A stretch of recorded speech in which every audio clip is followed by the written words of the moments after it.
Okay all આપણે previous લેક્ચરમાં આપણે જોયું તો બધાએ કે what is property and indexer and we discuss the example of property and index of property or index, and how we can access a set and get method, right? In today's lecture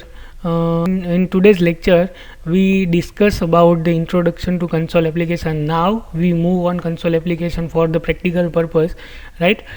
How we can create a console application and how we can run our program, and what are the phase and what are the elements in the program. In this lecture we see the how we can create a console application at the start of the Visual Studio. જ્યારે start થાય ત્યારથી લઈ અને console application કઈ રીતે બનાવી શકાય, એની અંદર પ્રોગ્રામ આવે તો એમાં કઈ વસ્તુ છે, એની અંદર કયા એલિમેન્ટ્સ યુઝ થાય છે, એલિમેન્ટ્સ શું છે, એલિમેન્ટ્સને આપણે રન કઈ રીતે કરવાનું છે, એના વિશે આપણે આજે આમાં ડિસ્કસ કરવાનું. તો first of all introduction to console એપ્લિકેશનની વાત કરીએ. કન્સોલ એપ્લિકેશનમાં તો આપણે what is console application, first of all first question is what is console application, right? તો એની અંદર આપણે વાત કરીએ console application is an application that run in a console window same as a C++. એટલે કન્સોલ વિન્ડો એટલે જે black સ્ક્રીનની અંદર જે આપણને આઉટપુટ આવે છે, જેમ C અને C++ની અંદર આપણે એપ્લિકેશન રન કરતા ને જે આઉટપુટ મળતું હતું એ સેમ વસ્તુ છે અહીંયા આપણે કન્સોલ એપ્લિકેશનની અંદર પણ મળશે, right? Next is it does not have any graphical user interface. Obviously black સ્ક્રીનની વાત કરીએ છીએ. C અને C++માં પણ કોઈ ગ્રાફિકલ યુઝર ઇન્ટરફેસ નહોતું, તો અહીંયા પણ આપણી પાસે કોઈ ગ્રાફિકલ યુઝર ઇન્ટરફેસ નથી. Console application will have a character base interface. Only character are there, એના સિવાય બીજું કાંઈ વસ્તુ આપણી પાસે અવેલેબલ નથી. To work with the console application in .NET, જ્યારે આપણે કન્સોલ એપ્લિકેશનની સાથે કામ કરીએ છીએ .NETમાં, you have to use a class called a console. Class જે યુઝ કરીએ છીએ એને આપણે કન્સોલ કહીએ છીએ. That is available within the name space. Name space જે છે એ સિસ્ટમ છે એની, આપણે નેમ સ્પેસનો અહીંયા યુઝ કરીએ છીએ કે જેની અંદર આ કન્સોલ નામનો ક્લાસ છે એ અવેલેબલ છે, which is the root name space. System જે એ રૂટ નેમ સ્પેસ છે, મેઇન છે, જે સિસ્ટમમાં આપણે બાય ડિફોલ્ટ આપણે એને એક્સેસ કરવાની છે. એ નેમ સ્પેસ છે એ અહીંયા આપણી પાસે અવેલેબલ જ છે. ઓનલી બાય ડિફોલ્ટ હોય છે એટલે એની કોઈ ચિંતા નથી, આપણે કઈ રીતે એક્સેસ કરવું એ પણ હમણાં આપણે જોઈ લઈશું.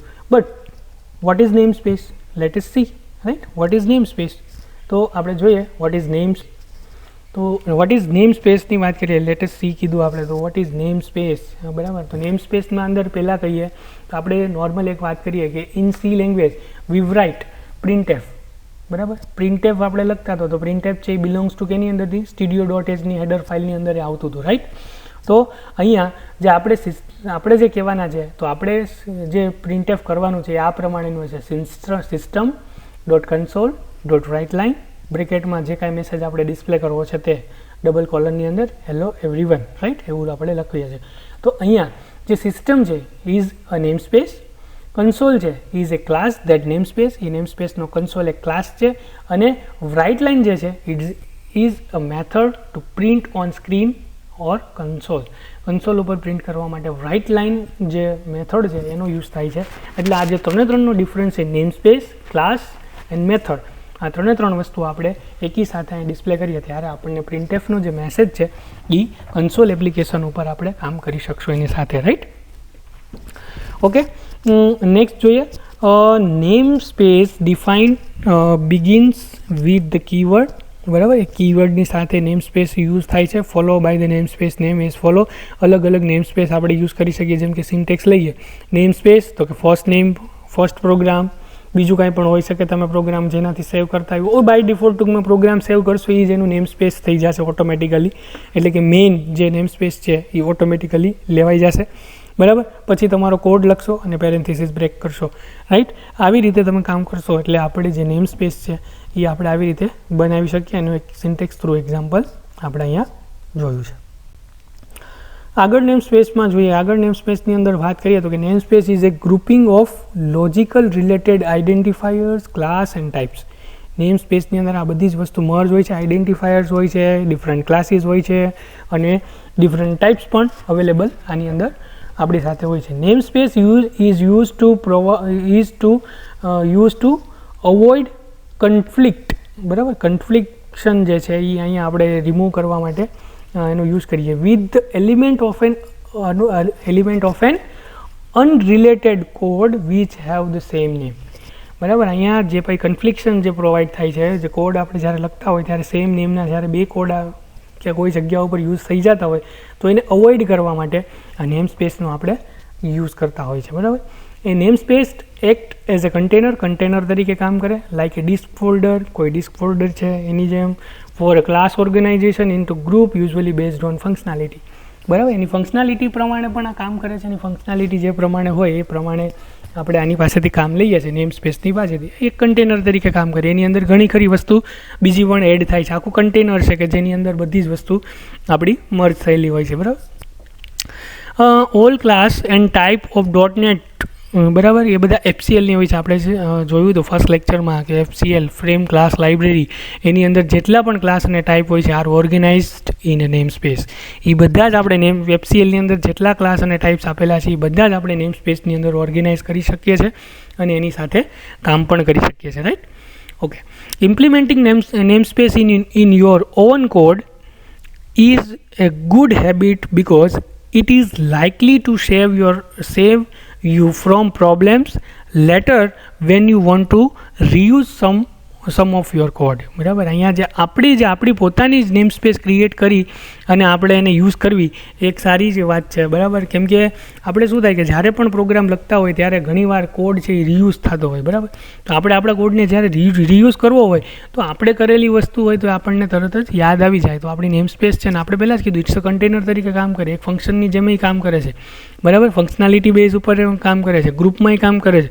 તો આપણે જે પ્રમાણે એની પાસેથી આઉટપુટ જોઈએ એ પ્રમાણેની એક નેમ સ્પેસ બનાવીને આપણે એની પાસેથી આઉટપુટ લઈ શકીએ છીએ. રાઈટ, અને અહીંયા બીજું એમ કહે છે કે name space do not correspond to file or directory names. બરાબર, આ કોઈ ફાઇલ કે ડાયરેક્ટરીનું નામ નથી, એ પ્રોગ્રામની અંદર જ નેમ સ્પેસ છે.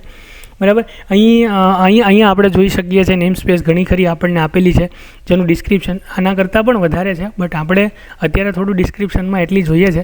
સિસ્ટમ ડોટ ડેટા કે જે છે આપણને include class which let us handle data from data source. જ્યારે ડેટાબેઝની સાથે કનેક્ટિવિટી હોય ત્યારે સિસ્ટમ ડોટ ડેટાનો યુઝ કરવાનો હોય છે, નેમ સ્પેસનો યુઝ થાય છે. સિસ્ટમ ડોટ ડ્રોઈંગ, બરાબર, જ્યારે ડ્રોઈંગ મેથડ આપણે કામમાં લેવી હોય ત્યારે સિસ્ટમ ડોટ ડ્રોઈંગનો મેથડનો યુઝ થાય છે. બરાબર, system dot IO include class, એટલે કે ફાઇલની આરે જ્યારે ઇનપુટ અને આઉટપુટ લેવાનું હોય ફાઇલ્સમાં ત્યારે પણ આપણે સિસ્ટમ ડોટ આઈઓનો યુઝ કરીએ છીએ. સિસ્ટમ ડોટ નેટ જ્યારે ઇન્ટરફેસનો યુઝ કરવાનો હોય છે અથવા તો ઇન્ટરનેટની સાથે કામ કરવાનું હોય છે ત્યારે સિસ્ટમ ડોટ નેટનો યુઝ કરીએ છીએ આપણે.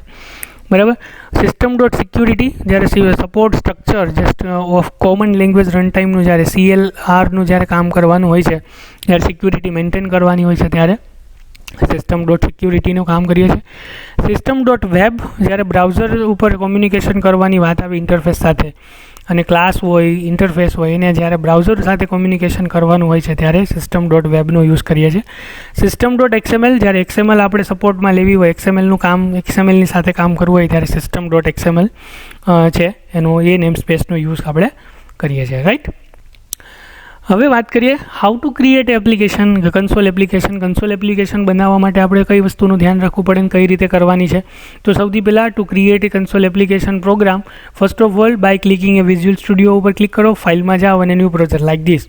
ફાઇલમાં જઈ અને ન્યૂ પ્રોજેક્ટ ઉપર ક્લિક કરો એટલે ફ્રોમ ધ પોપઅપ ઓપન થશે and select your visual C# under the template and select the console application from the middle column. Right, આપણે આની અંદરથી જે વિઝ્યુઅલ આ ન્યૂ પ્રોજેક્ટ ખુલે એટલે એની અંદરથી વિઝ્યુઅલ C# અંદર જઈને કન્સોલ એપ્લિકેશન લેવાની છે, એનું નામ ચેન્જ કરીને આપણે ઓકે દેવાનું. જેવું તમે એની અંદર ઓકે આપશો એટલે તમને બીજી વસ્તુ ઘણી ખરી ખોલીને આવશે. In the name section give an appropriate project name તમારું આપી દેવાનું, location where you want to create all this project file and solution name, એ જ્યાં પણ ક્રિએટ કરવું એ ફાઇલના લોકેશન સાથે આપણે એને સ્ટોર કરી દેવાનું. Click okay to create a console application program .cs. બરાબર, પ્રોજેક્ટ program.cs નામની ફાઇલ બની જશે અને will be created as default.cs નામની પણ એક ફાઇલ ક્રિએટ થશે visual studio where you can write your C# code program class is shown is below. આ રીતે આપણે ફોન ઓપન કરશું એટલે એક program.cs નામની ફાઇલ બનશે, ડિફોલ્ટ નામની પ્રોગ્રામ ફાઇલ બનશે આ આખી આવી જે ફાઇલ છે એ તમને ઓપન થઈને એટલો આ જે કોડ દેખાય છે એટલો કોડ ઓટોમેટિકલી જ તમારે આ સ્ક્રીન ઉપર તમને ડિસ્પ્લે થઈ જશે. જો ઉપર બધી નેમ સ્પેસ બધું જ એની જાતે ક્રિએટ થઈને તમને મળી જશે, રાઈટ.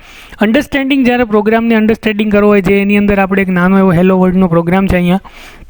તો ફર્સ્ટ ઓફ ઓલ ફર્સ્ટ જે છે 1 એને આપણે જોઈએ તો એ છે reference of .NET framework. .NET framework આપણે યુઝ કરવું છે એના માટેના રેફરન્સીસ છે using system dot collections dot generic, using system dot link, આ બધા છે એના રેફરન્સ છે. એ .NETના ફ્રેમવર્કની નેમ સ્પેસ છે એ બધી અહીં લીધી છે. પછી આપણે જે નેમ સ્પેસ કર્યું છે C# ટ્યુટોરિયલ નેમ સ્પેસ, એ 2 નંબરનું જે છે એની વાત કરીએ છીએ. ત્રીજું છે એ આપણું ક્લાસ નેમ છે. ફોર્થ આપણે જોઈએ છીએ એ મેઇન મેથડ છે, બરાબર. 5 નંબર જે જોઈએ છે string message, it's a data type છે આપણી, બરાબર. એ ડેટા ટાઈપને 5 પછી આપણે 6 જોઈએ છે મેસેજ, તો ઇટ્સ અ છે વેરિયેબલ છે, બરાબર. એના પછી 7 નંબર જોઈએ છે તો એ વેરિયેબલને આપણે હેલો વર્લ્ડ એવું વેલ્યુ પ્રોવાઈડ કરેલી છે. એના પછી જ આપણે લખ્યું છે method console dot write line, it's a method, right.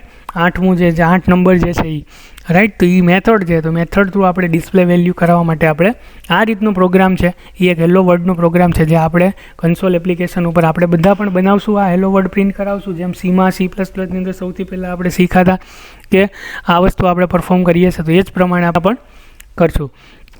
હવે આપણે પ્રોગ્રામને કમ્પાઇલ કેમ કરવો અને રન કેમ કરવો એ પણ આપણે જોવું પડશે, બરાબર. તો કમ્પાઇલ કરવા માટે to see the output of the above C# program we have to compile it and run it by the pressing Ctrl F5 or clicking run button. Run button પણ આપેલું હોય છે વિઝ્યુઅલ સ્ટુડિયોમાં, અથવા તો શોર્ટકટ કી Ctrl + F5 કરો તો તમે તમારા પ્રોગ્રામને રન પણ કરી શકો છો. બાય ક્લિકિંગ ધ ડિબગ કરો છો, ડિબગ ઉપર ક્લિક કરો છો, menu and clicking start without debugging, પછી એક મેસેજ પણ પોપઅપ શો થશે, એની અંદર તમારે સ્ટાર્ટ વિધાઉટ ડિબગિંગ એવું તમે કરશો તો you will see the following output. આવું આઉટપુટ છે એ તમને તમારી સ્ક્રીન ઉપર તમને જોવા મળશે. તો આ છે એ કમ્પાઇલ એન્ડ રન પ્રોગ્રામ કઈ રીતે કરવાનો છે. એ તમે ડિબગ પણ કરી શકો, ડિબગ કરો એટલે એની અંદર પણ કાંઈ પણ પ્રોબ્લેમ હશે તો તમને શો થશે. શો તો આમાંય થશે, સ્ટાર્ટ વિધાઉટ ડિબગિંગમાં પણ થશે, એમાં કોઈ પ્રોબ્લેમ નથી, બરાબર. પણ એવું કરશો એટલે તમને અહીંયા આઉટપુટની અંદર જોવા મળશે. આજે હેલો વર્લ્ડ આપણને જેવું દેખાય છે એવું આઉટપુટ તમને પણ જોવા મળશે. ઓકે, તો આજના લેક્ચરની અંદર આપણે જોયું કે how we can, vote is name space, which are the name space, how different name space we can, how what are the ઘણી નેમ સ્પેસીસ જે છે એ નેમ સ્પેસીસ કઈ રીતે આપણે એને યુઝ કરી શકીએ છીએ, બરાબર. એ નેમ સ્પેસનો શું યુઝ છે. પછી એની સાથે કન્સોલ એપ્લિકેશન જોયું, કન્સોલ એપ્લિકેશન કઈ રીતે કામ કરે છે, કન્સોલ એપ્લિકેશનમાં આપણે કઈ રીતે એની પાસેથી કામ લઈ શકીએ છીએ. તો આજના લેક્ચરમાં આપણે કન્સોલ એપ્લિકેશન પૂરું કર્યું, એની સાથે આજનું આપણું જે યુનિટ 2 છે એ પણ આપણે આજના લાસ્ટ ટોપિકની સાથે આપણે પૂરું કરીએ છીએ. હવે પછી આપણે નેક્સ્ટ આગળ જઈશું, એટલે હવે કન્સોલ એપ્લિકેશનની અંદર આપણે કઈ રીતે કામ કરવાનું છે એના વિશે હવે આપણે ડિસ્કશન કરશું. Okay, thank you.